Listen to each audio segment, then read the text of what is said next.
Assalamualaikum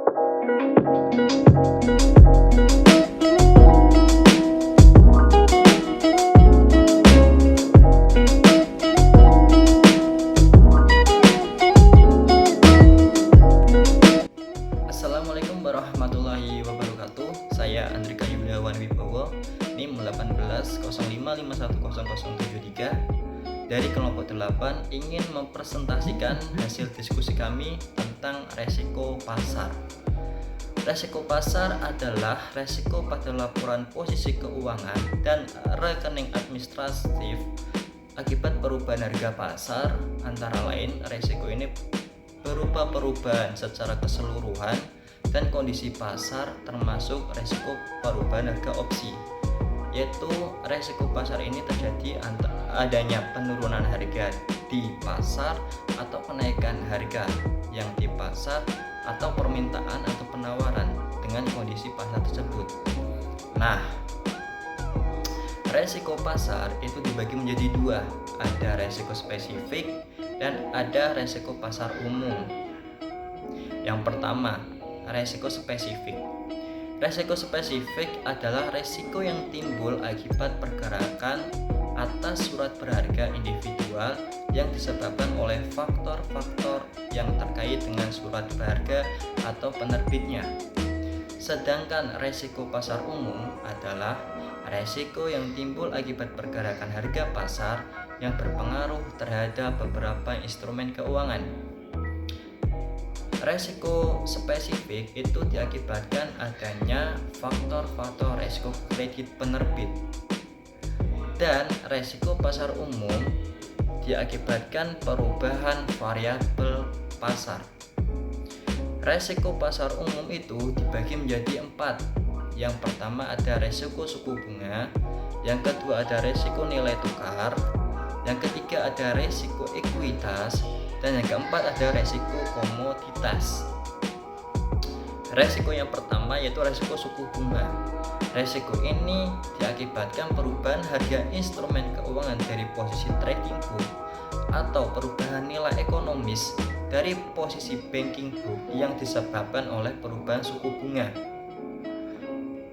Kalau yang kedua, resiko nilai tukar, yaitu resiko akibat perubahan nilai posisi trading book dan banking book yang disebabkan oleh perubahan nilai tukar valuta asing atau perubahan harga emas.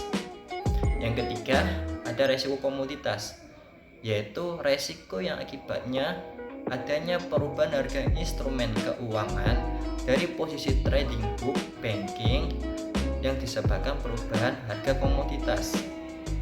Kalau resiko ekuitas, yaitu resiko akibat perubahan harga instrumen keuangan dari posisi trading book yang disebabkan oleh perubahan harga saham. Sumber-sumber resiko pasar. Beberapa sumber resiko pasar diantara lainnya: 1. Strategi dan kebijakan bisnis perusahaan. Yang kedua, kerugian potensial, resiko suku bunga dan banking book. Yang ketiga, volume dan komposisi portofolio.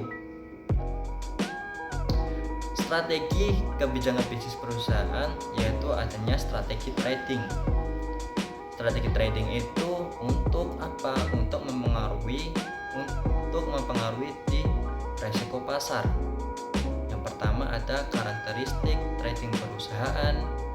Yang kedua ada posisi pasar perusahaan dalam industri, dan yang ketiga ada kompleksitas produk, dan yang keempat ada karakteristik nasabah. Nah, sekian dari presentasi saya. Nanti selanjutnya akan dilanjutkan sama teman-teman saya. Sekian dari saya, mohon maaf apabila ada kesalahan kata. Wassalamualaikum warahmatullahi wabarakatuh.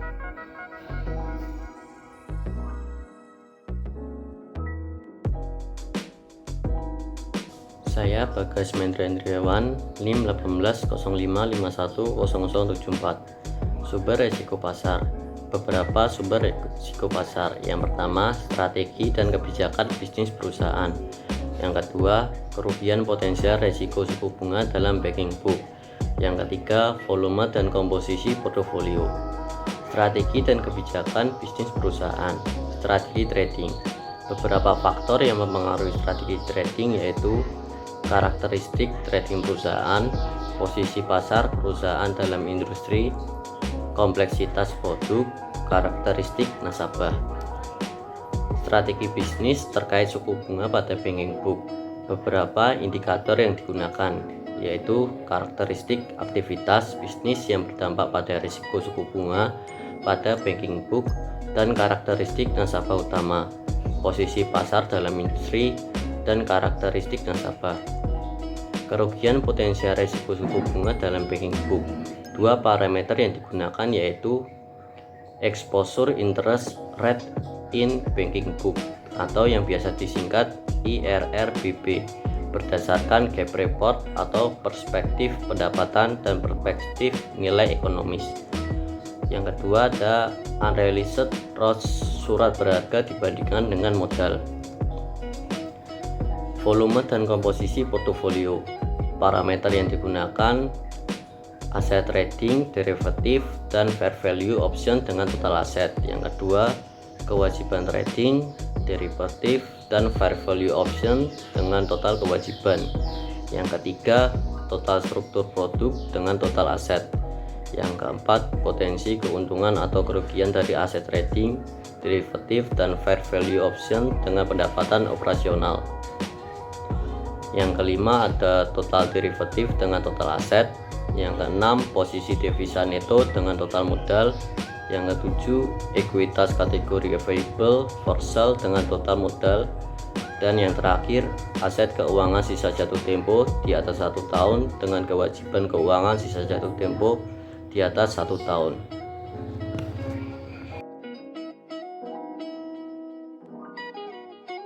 Warahmatullahi wabarakatuh. Saya Windita Krisnadi Nugroho, NIM 1805510100 dari kelompok 8 akan menjelaskan tentang risiko pasar bagian slide ke-10. Penerapan manajemen risiko pasar. 1. Pengawasan aktif Dewan Komisaris dan Direksi. Kewenangan dan tanggung jawab Dewan Komisaris dan Direksi.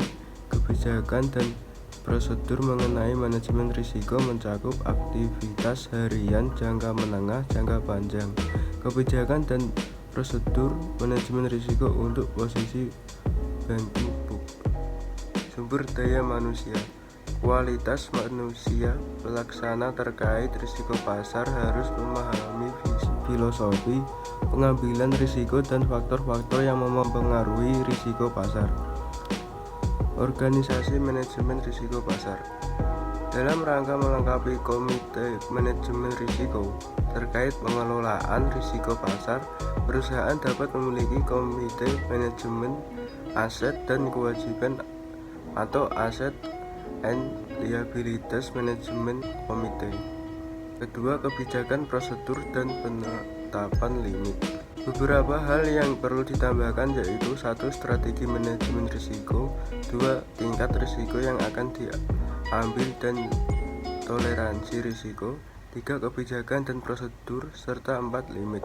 Kebijakan dari prosedur harus memuat kriteria instrumen keuangan yang ditetapkan sebagai trading book dan banking book serta mekanisme untuk memastikan bahwa tersebut diterapkan secara konsisten. B. Tujuan memiliki posisi trading book dan banking book.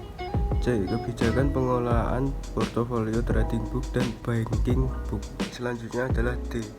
Penetapan metode valuasi terhadap instrumen keuangan dalam trading book menggunakan nilai wajar secara harian berdasar harga pasar atau model atau teknik penilaian. Yang E. Metode pengukuran risiko pasar yang digunakan perusahaan. F. Penetapan pihak independen untuk melakukan pengujian dan validasi model pengukuran risiko dan model penetapan harga secara berkala. Yang G. Mekanisme penetapan dan pendokumentasian setiap strategi perdagangan atau posisi trading book. Penetapan limit ditetapkan secara berjenjang atas setiap level organisasi perusahaan. Misalnya, limit secara keseluruhan, limit portofolio, dan limit leader. Perusahaan dapat mendapatkan limit sebagai trigger internal untuk inspirasi pencapaian maksimum limit, seperti menetapkan limit internal posisi devisa neto atau PDN untuk mencegah terjadinya pelampauan batasan yang ditetapkan oleh ketentuan yang berlaku. Yang ketiga, proses identifikasi, pengukuran, pemantauan, dan pengendalian risiko, serta sistem informasi manajemen risiko pasar. Identifikasi risiko pasar. Perusahaan harus memiliki proses identifikasi risiko yang disesuaikan dengan risiko pasar yang melekat dengan aktivitas bisnis perusahaan, meliputi nilai tukar, ekuitas, dan komoditas. B. Pengukuran risiko pasar. Sistem pengukuran risiko pasar harus 1. Menyediakan informasi mengenai posisi outstanding dan potensi keuntungan atau kerugian secara harian, termasuk informasi mengenai posisi setiap nasabah. Kedua, mencakup seluruh ekspor risiko pasar, baik saat ini maupun potensi masa depan, dan mampu melakukan market to market. Demikian dari saya. Wassalamualaikum warahmatullahi wabarakatuh. Nama saya Renaldi, NIM 0116. Saya akan melanjutkan presentasi dari Mas Krisna, yaitu yang ketiga, dapat mengakomodasi peningkatan volume eksposur, perubahan teknik, penilaian nilai wajar, perubahan metodologi, dan produk baru. Yang keempat, memperhitungkan eksposur resiko pasar.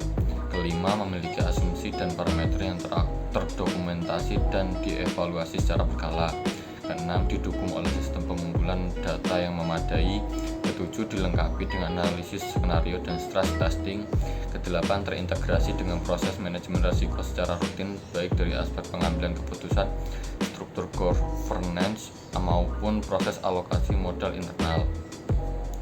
Kemudian ada juga yang C, pemantauan risiko pasar. Perusahaan harus melakukan pemantauan terhadap kepatuhan limit secara harian dan tidak lanjut untuk mengatasi apabila terjadi pelampuan. Hal tersebut selanjutnya dilaporkan secara harian kepada pihak yang berkepentingan sebagaimana diatur dalam kebijakan internal perusahaan. Yang selanjutnya D, pengendalian risiko pasar. Tanggung jawab unit pelaksana dalam rangka pengendalian risiko pasar antara lain meliputi 1. Rekonsiliasi posisi yang dikelola dan dicatat dalam sistem informasi manajemen. 2. Pengendalian terhadap akurasi laba dan rugi dan kepatuhan pada ketentuan termasuk standar akuntansi yang berlaku. Yang selanjutnya E, pengendalian risiko suku bunga. Salah satu teknik pengendalian risiko suku bunga adalah menentukan ekspektasi perubahan suku bunga dalam periode yang ditentukan, menganalisis kesenjangan pada struktur laporan posisi keuangan dan laba rugi perusahaan serta hedging. F, serta sistem informasi manajemen risiko pasar. Sistem informasi manajemen risiko pasar memfasilitasi stress testing untuk mengidentifikasi risiko secara cepat sehingga segera melakukan tindakan perbaikan. Kemudian yang keempat adalah sistem pengendalian intern. Pertama, perusahaan harus memiliki sistem pengendalian internal yang memadai. Kedua, penerapan prinsip pemisahan fungsi harus memadai dan dilaksanakan secara konsisten. Ketiga, perusahaan harus memiliki fungsi atau unit yang melakukan valuasi posisi trading dan fungsi atau unit yang melakukan validasi terhadap model pengukuran risiko pasar. Keempat, fungsi atau unit yang melakukan valuasi harus independen terhadap fungsi atau unit pengambilan risiko. Sekian presentasi dari kelompok kami. Wassalamualaikum warahmatullahi wabarakatuh.